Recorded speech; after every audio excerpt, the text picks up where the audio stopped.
So okay, let's move on from let's move on. Let's talk about another big one that happened in the Premier League, which is the Arsenal Liverpool game. But first, before we reach the Arsenal Liverpool game, actually, I want to just pinpoint something of referee inconsistency in that Man U game. That see, penalty for me, we'll talk about referees. It's another Okay. it's another point. Talk about referees. Let's talk about the Arsenal game. Arsenal, were held to a draw. From my perspective, Arsenal were the ones held to a draw by Liverpool. Yes. 2-2 draw. Because before that game, every Liverpool fan, every football fan, including Manchester United and even most Chelsea fans, were saying Liverpool would beat Arsenal. Now, of course, Arteta played a very, I don't know if my grammar is correct, but Arteta played a very good mind game on these guys. Mind game because they didn't know that Saka was. Arteta kept Timber and Saka away from everybody, from media, everybody kept all of them away from these guys, and then brought them in. It was the evening of, I think it was the eve of the game. It was on Saturday that we saw a picture. We saw a picture of Saka coming. Saw a picture of Saka and this guy inside the Emirates. Everybody was like, Arteta. Saka is whoever he says he is. I do love that guy. See, and then it has gone on to show, I've told someone that in as much as it's not good to build your team around a particular player or two players, just like what happened to Man City, because they are big. When De Bruyne and Rodrigo got injured, even Haaland found it difficult to score. They were struggling. They were scrapping for draws. Like, they've not lost, yes, they've not beaten, but they were scrapping for draws so that they don't go out because these two people are not there. Even Haaland could not score. Saka was not around. I think for 3 matches, it was disaster. It was evident. It was just evident. Like, and that is we thought Arsenal fans thought they were missing Odegaard. But when Saka did not play, that was when it was done on them. Okay, Saka is whoever he said it. I just love that guy, and he came and he showed why he is who he is. Of course, he scored the first goal. If you see it go, one thing about Saka, he doesn't score careless goal, all those free goals, all those wakapas. His goal is always the one I would never forget. The one, if you see the one shouted, and you think I'm an Arsenal fan. The one he kicked from close to the penalty. The free kick. The corner, not the corner. Almost the corner. From there, inside the Champions League.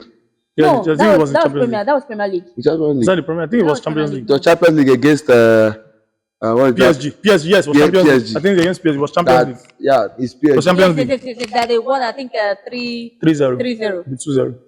No, 3-0. That his goal was the third one. Okay. So I was so surprised. Now, Saka was the. I'm not looking for that Arsenal. They said they best me. I trust her. Trossard was angry at that he keeps putting him out. He doesn't start him. Now there are people that players as passport. But when they come in, Trossard before now, if you put him, he'll play 5 minutes, the 6 minutes he will score. And it's been working for him. Remember last time there was a time he scored because that was what happened. I've forgotten that game. He came in after 6 minutes, he scored. He didn't celebrate.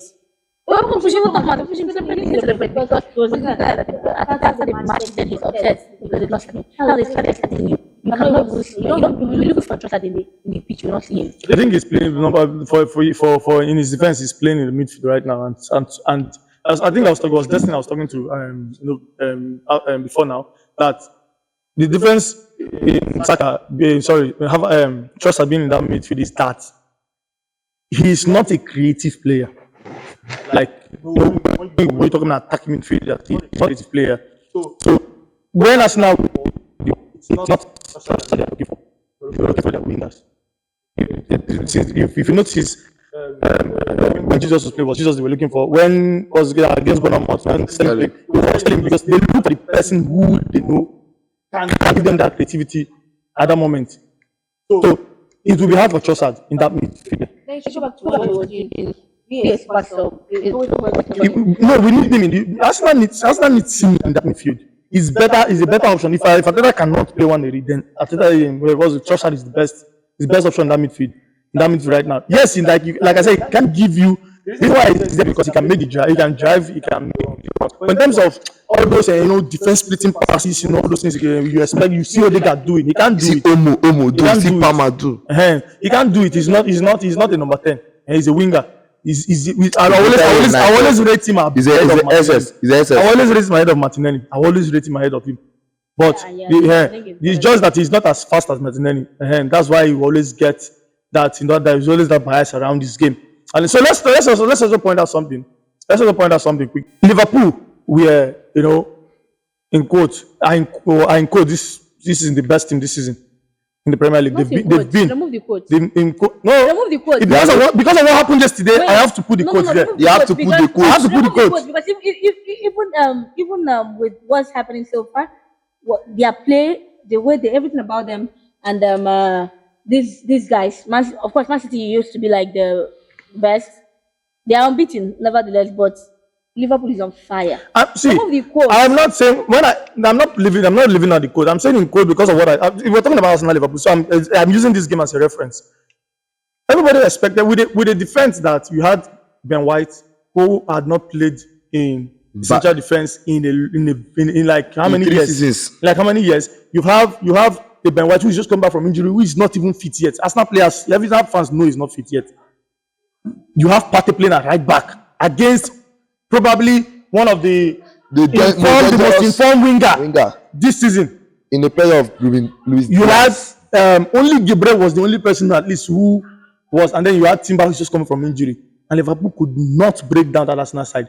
The coach said something, and I want to hold Liverpool to that statement because it's your coach. It's not me that said it.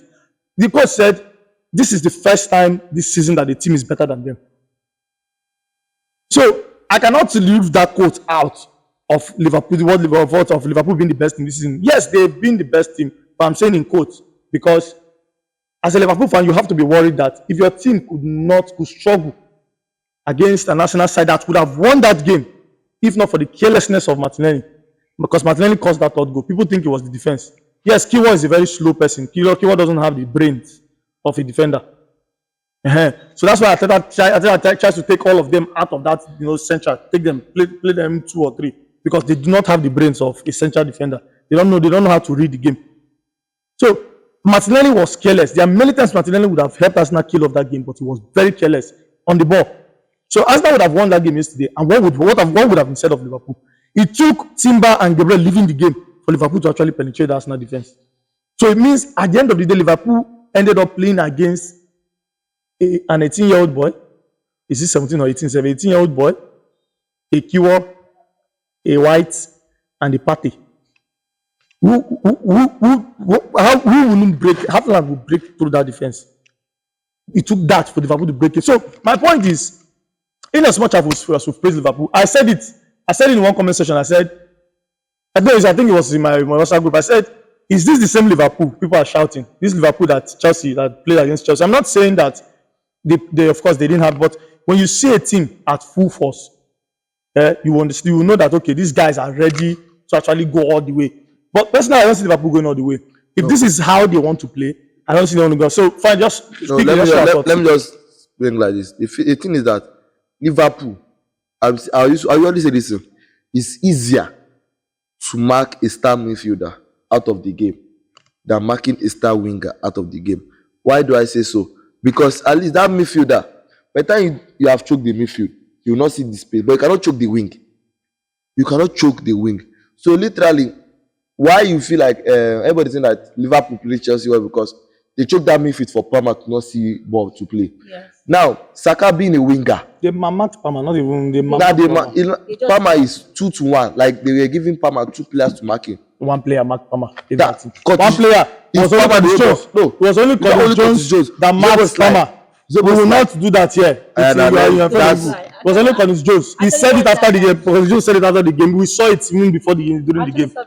That aside, they marked Palmer. One person marked Palmer. Anyone. Not this day. I don't agree for you. So, but you see, marking a winger out of the game is highly impossible.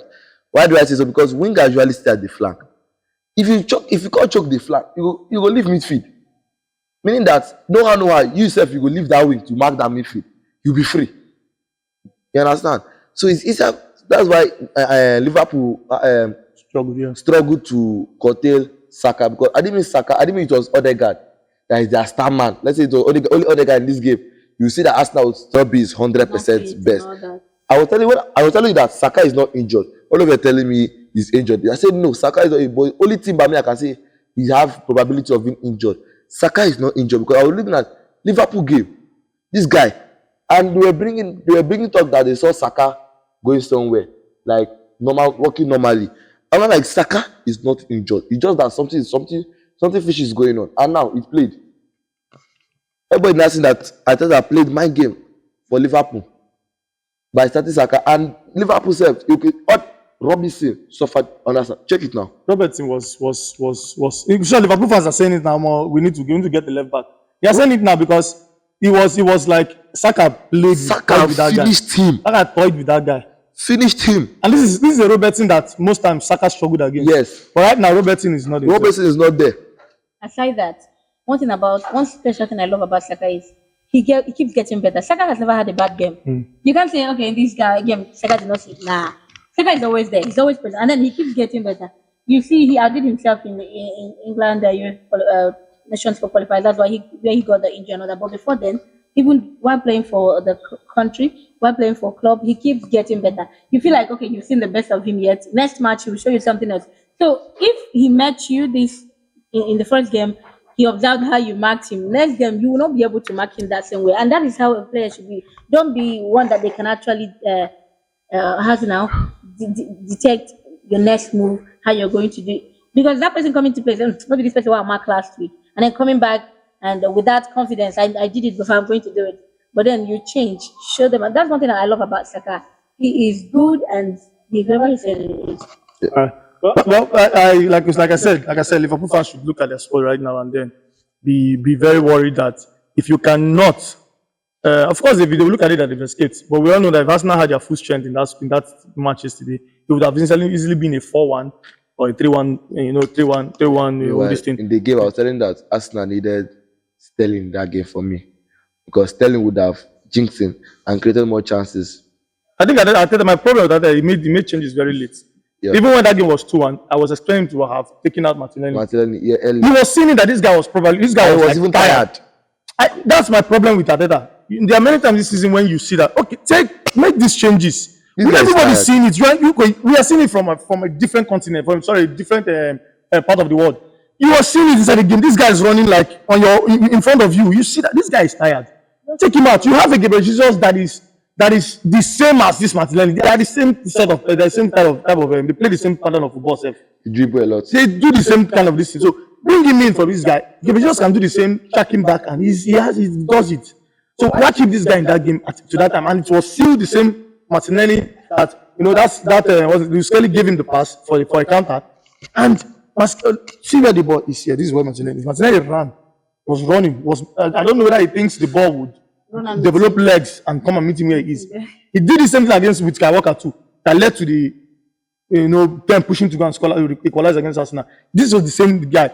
Many Arsenal fans don't see this thing. He's the same person. When Arsenal is leading a game, and you have options on the bench, it's not like you don't have options. You have options on the bench. So I thought I was going to bring in Nwaneri, and why waste that much time? Why? So I think that's just my own on that. So of course, we'd like to hear your thoughts on this. What you think about the Arsenal Liverpool game? All of the talking points surrounding the game. People talking about Arsenal mentality. I don't know where that is coming from. It's just I've told Arsenal fans, until you win a trophy, a major trophy, you will keep getting this banter. You will keep getting it. If you win until you win a major trophy, you will keep getting these kinds of banter. People will keep talking about Arsenal in a bad light. So that's that for that. So let's move over to